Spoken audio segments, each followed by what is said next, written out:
that structure follows function, the body is a unit, the body heals itself, and the body is self-regulating. And the waters he called cerebral spinal fluid the river of life. And he said the waters of man, the soul of man lives in the waters of the fascia. Wow, and this is the founder of osteopathy. Yes, yes. And his famous quote is saying, "He who is able to reason must know that unless withering fields are irrigated at once, all hope for a harvest of health is lost." And what does he mean by that? He meant that in order to have the brain function as a whole unit, a field of produce, we need to flood it with circulation. And the water is the cerebral spinal fluid, and it gives nutrition to the brain. It's the water of our tomatoes of our head. And here comes the next person comes is William Garner Sutherland. He's the father of cranial osteopathy. He was a student of Sutherland. Of Andrew Taylor Still. He was of Andrew Taylor Still. He was born in 1873 and died in 1954. And he said, I just happen to have this other little skull. He said, structure follows function. That's what Andrew Taylor Still says. Well, if that's the case, why is the skull, why does it have different bones? Why isn't it just a coconut? Well, it's got these sutures, he's got these joints. And he looked at the temporal bones and the beautiful sphenoid bone. And he said, my God, these bones look like they're designed to move. They look like the gills of a fish. The gills of a fish move throughout life. This must be why it is. And so he spent the remainder of his life experimenting. His wife wrote a lovely book called With Thinking Fingers, and she documented also his exploration. Yeah, and he put it in the old days. This is 1902, 1903, and in the 1910s around there. The baseball gloves was like a great big pizza pie. He put the baseball glove around his head, strapped it on. He also took his wife's beautiful butter bowl that they churned butter with, carved out one section of it, put it on his head, and put straps around it so it would limit the motion of one side of his head. So what did people think of this at this time? Well, they thought he was a nut. And then he would ask his wife to record what would happen. And so one of the pioneers, we have to say, one of the pioneers of the work in craniosacral therapy is Mrs. Sutherland, because she had to live with this funny man. And so what he experienced was, he experienced head pain. You would too if you had a wooden bowl in your head, right? But he had word loss, word retrieval loss, changes in his vision, longitudinal spinal back pain, and he had a lot of the symptoms that his patients were presenting with. And so from that reasoning, he said these bones and the motion of the skull must be important for health. And so he started formulating, using his hands to use the bones as handles to access this beautiful membrane inside the skull, called the meningeal membrane. And so he called cerebral spinal fluid, he called it the breath of life. And he said that in order for health, there had to be reciprocal tension mechanism. So there had to be a balance between the occiput and the sacrum. And he called the movement in the waters of the brain tides, as if they were water and ocean tides. And he said what we need to do is we need to be still and know. And if we be still and we listen to the body, it will express itself.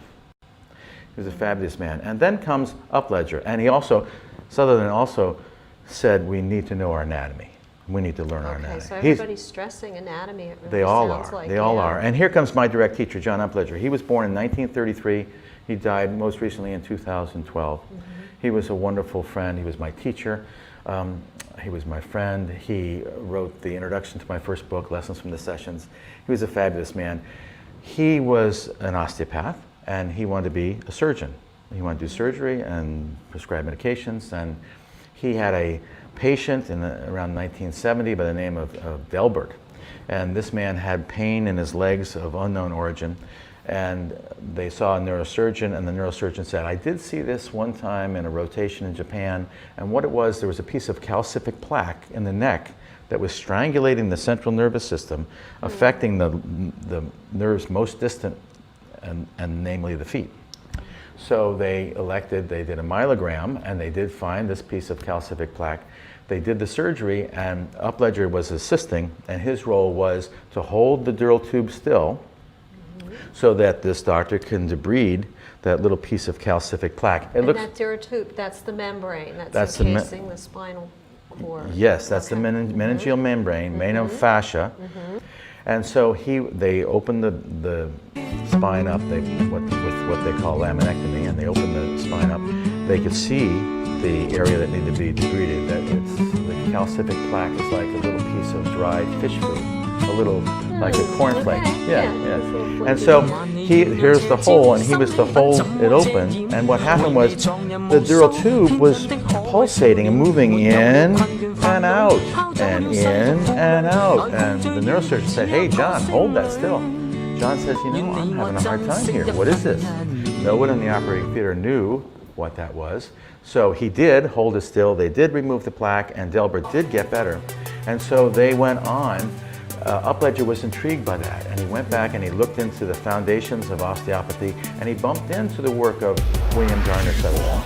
He started studying that work. He started taking classes. He became a nationally known cranial osteopath. He was given a grant to be part of a study at Michigan State University to prove or disprove Sutherland.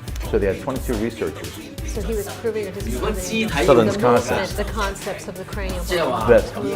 Exactly. And so one of the things they did, they used live Ricci monkeys, and they put electrodes on the parietal bones, and then they sent radio frequency through those electrodes, those antennae, and they were attached to an oscilloscope type of thing. And so any variation of movement in these antennae would reflect in the motions on the oscilloscope. And what they found was the antennae were moving apart and together at a rate of about 10 cycles per minute. Wow. So here was living proof, you know, that the bones move. He then went on to develop, there had been a movement within the osteopathic community of craniosacral osteopaths, and they had developed craniosacral therapeutics. And so Dr. John took a lot of Sutherland's manual techniques and created a therapy called craniosacral therapy. And he taught that around the world. And the Institute's still active. And he said that this should be taught to anyone with a good intention and with a good touch and a willingness to be of help. And he said that CST belongs to the world and not any one institute or any one school of thought or any one school, and that we need to share it with the world. And he said that if you're going to do craniosacral therapy, I challenge you to make the world a touch better. And it's from that he also introduced some really beautiful. He talked about intention. The touch is so light. Why can we have an effect if the touch is so light? And he said the basis, the power of our work is based on intention. And he said that there's a consciousness in the body and a non-conscious. And we can access the non-conscious of the body by way of the cranial rhythm. Because the cranial rhythm changes and moves by way of the consciousness, the non-conscious of the inner workings of the body. Going back to the other founders that said the origins of the cranial rhythm are in the divine and come from our innate nature. Sounds like another episode. It is. Okay. Thank you so much. We're going to continue on with this in our next installment of the series. My name is Charisse Bergoski. This is Dawn Ash here with me. I hope you tune in next time to your inner wisdom in fluid form. Thank you. Thank you. Check in again for more episodes on your inner wisdom in fluid form. Thanks for listening.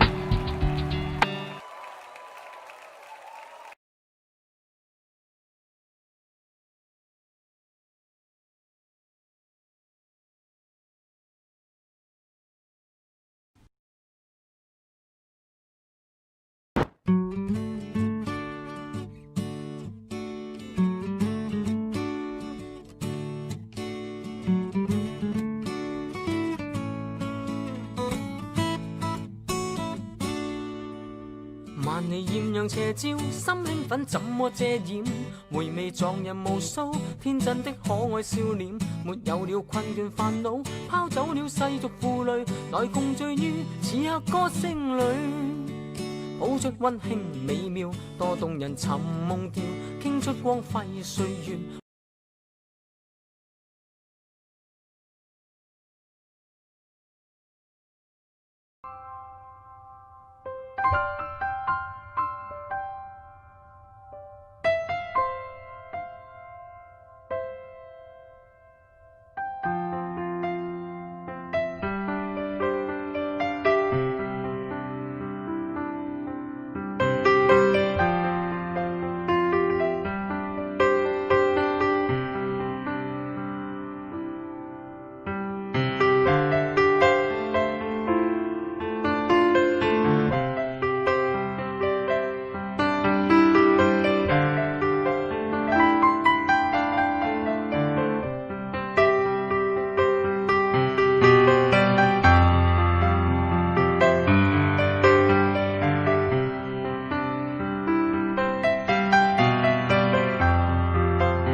Because in craniosacral therapy, it's very important to have that free movement of the sacrum in between both hip bones. I personally see a lot of people that have chronic pain, that have trauma or high anxiety or have tinnitus or whiplash or concussion, and then I work a lot with the head and the bones, and I assess the movements that the bones make. In the skull, I work with the intracranial membranous system inside the head, which is the tissue inside your brain.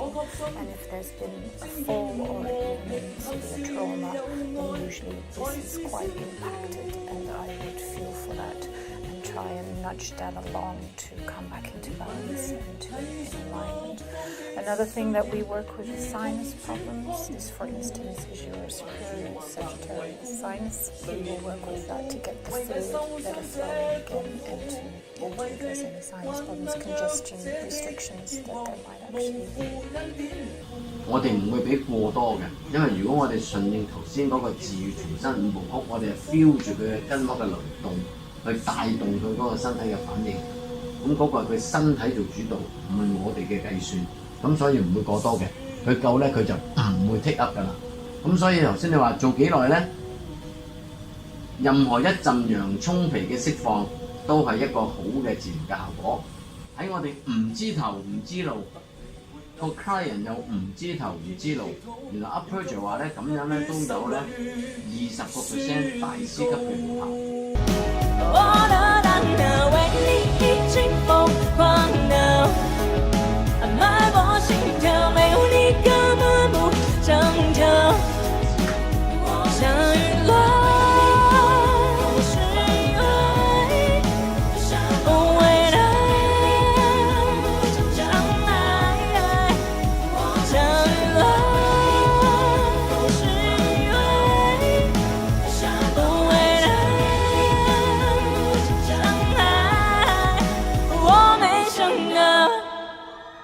谢谢。